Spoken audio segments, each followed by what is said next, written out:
ক্ষমতা যখন দীর্ঘদিন ধরে এক ব্যক্তির চারপাশে কেন্দ্রীভূত হয় তখনও অভিযোগ জমতে থাকে স্তরে স্তরে। কিন্তু ক্ষমতার ছত্রছায়ায় থাকা অবস্থায় সেই অভিযোগ অনেক সময় প্রকাশ্যে আসে না। ভয় থাকে, প্রতিশোধের আশঙ্কা থাকে, প্রশাসনিক প্রভাবের অভিযোগ থাকে। আর ঠিক সেই কারণে রাজনৈতিক পালাবদলের পর বহু জায়গায় দীর্ঘদিনের জমে থাকা ক্ষোভ বিস্ফোরণের মতো সামনে আসে। শ্রীরামপুরে তৃণমূলের প্রভাবশালী কাউন্সিলর উত্তম রায়কে ঘিরে সাম্প্রতিক ঘটনাও সেরকমই একটা রাজনৈতিক এবং সামাজিক বিস্ফোরণের ইঙ্গিত বহন করছে। বহু বছর ধরে শ্রীরামপুর পুরসভার রাজনীতিতে পরিচিত মুখ উত্তম রায়। প্রথমে 6 নম্বর ওয়ার্ড, পরে 5 নম্বর ওয়ার্ড থেকে নির্বাচিত হয়ে মোট 4 বার কাউন্সিলর হওয়ার নজির রয়েছে তার। এলাকায় তিনি শুধু জনপ্রতিনিধি নন, বরং দীর্ঘদিন ধরে রাজনৈতিক প্রভাবের অন্যতম কেন্দ্রবিন্দু হিসেবেও পরিচিত ছিলেন। কিন্তু আজ সেই নেতাকেই ঘিরে উঠছে বিস্ফোরক অভিযোগের পাহাড়।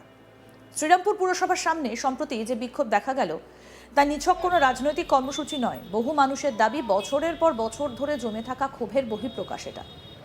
কাউন্সিলরের ছবি টাঙিয়ে ডিম ছুঁড়ে প্রতিবাদ জানানো হয়, হাতে পোস্টার, মুখে স্লোগান, একটাই দাবি, অভিযোগগুলোর নিরপেক্ষ তদন্ত হোক এবং প্রশাসন হস্তক্ষেপ করুক।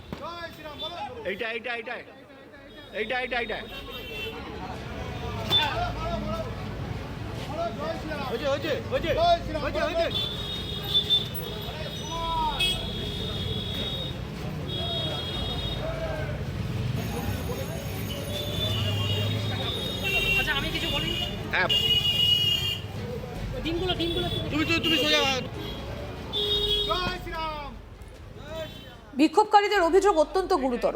তাদের দাবি, ক্ষমতার প্রভাব খাটিয়ে বাড়ি দখল, বিরোধীদের ওপর অত্যাচার, ভয় দেখানো এবং রাজনৈতিক আধিপত্য কায়েমের মতো একাধিক ঘটনা ঘটেছে অতীতে।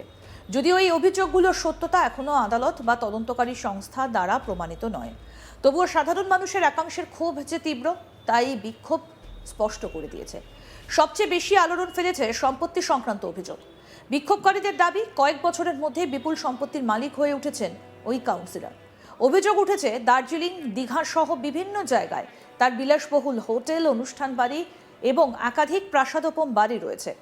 এমনকি বিক্ষোভকারীদের একাংশ দাবি করেছেন তার সম্পত্তির পরিমাণ নাকি কয়েকশো কোটি টাকা ছাড়িয়েছে। কি বলছেন অভিযোগকারী বিকাশ মোদ্দা, শুনবো। আজকে আমরা এসেছি শ্রীরামপুরের মানে সন্ত্রাস ছড়ানো বা বিরোধী রাজনীতি করার জন্যে, মানে লাগাতার সরকারে আসার পর 11 সালে সরকারে আসার পর উনি বেধড়ক বিরোধী উত্তম রায় কাউন্সিলর, উনি সিআইসি ছিলেন, এটা তখন 6 নম্বর ওয়ার্ড ছিলেন।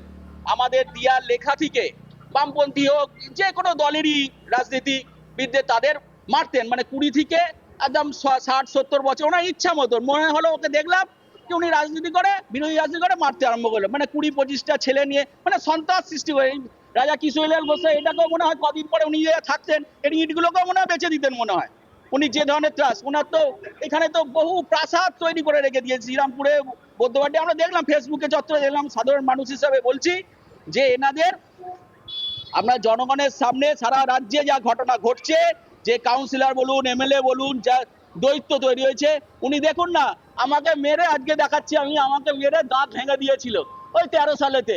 উনি 20-22টা ছেলে নিয়ে আমি রকে বসে আছি, আমাদের একটা পুজো ব্যান্ডেলের কৌশিকী সংঘ, তার নিয়ে হিসাব নিকাশ করছি, উনি কোথা থেকে এলো, 20-25টা বাইক নিয়ে ছেলে এলো, কোনো কথা নেই, আমাকে মেরে ম্যানহোলের তলায় ঢুকিয়ে দেবে। তাহলে আমরা মৃত ব্যক্তি জনগণ, তা আমরা মৃত যখন জনগণ, আমরা তো এখন প্রতিবাদ করতে, এখন বেঁচে আছি কিনা জানি না।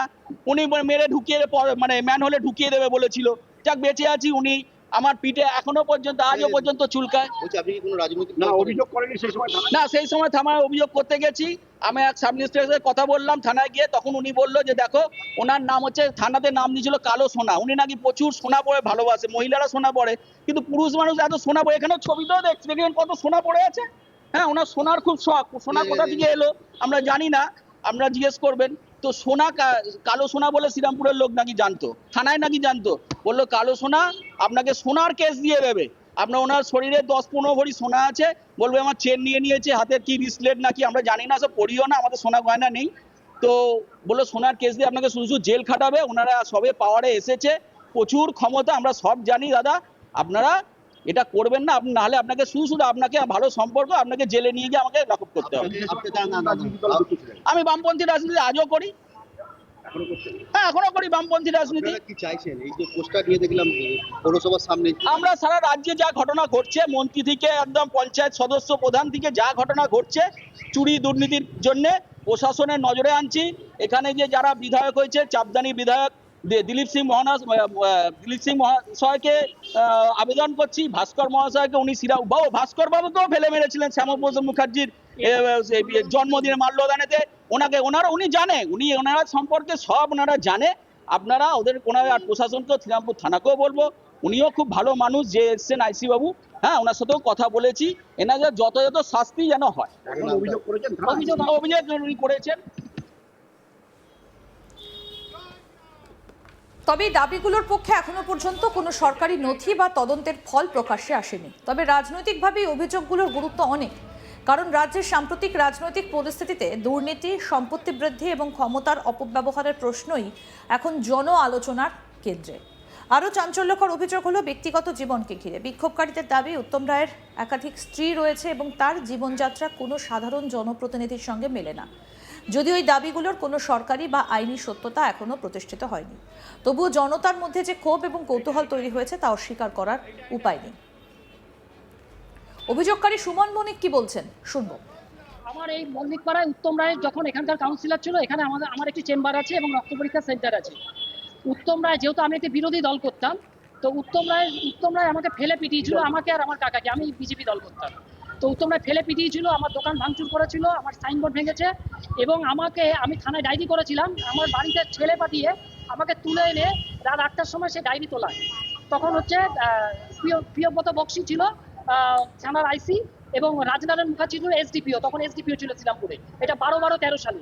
তারপর বহুবার অত্যাচার করেছে, যতবার থানায় গেছি থানা কেস নিতে চায়নি, থানা ওর সাথে আপোষ করতে বলেছে এবং উত্তম রায় এখন আমার ওই জায়গাটা কিনে দেওয়ার জন্য ওর কাছে বিক্রি করার জন্য বলছে।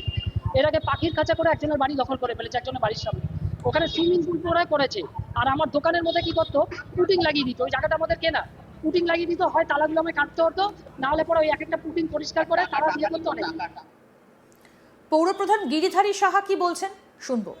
6 নম্বর ওয়ার্ডের কাউন্সিলর ছিল, এখন 5 নম্বর ওয়ার্ডের কাউন্সিলর উত্তম রায়।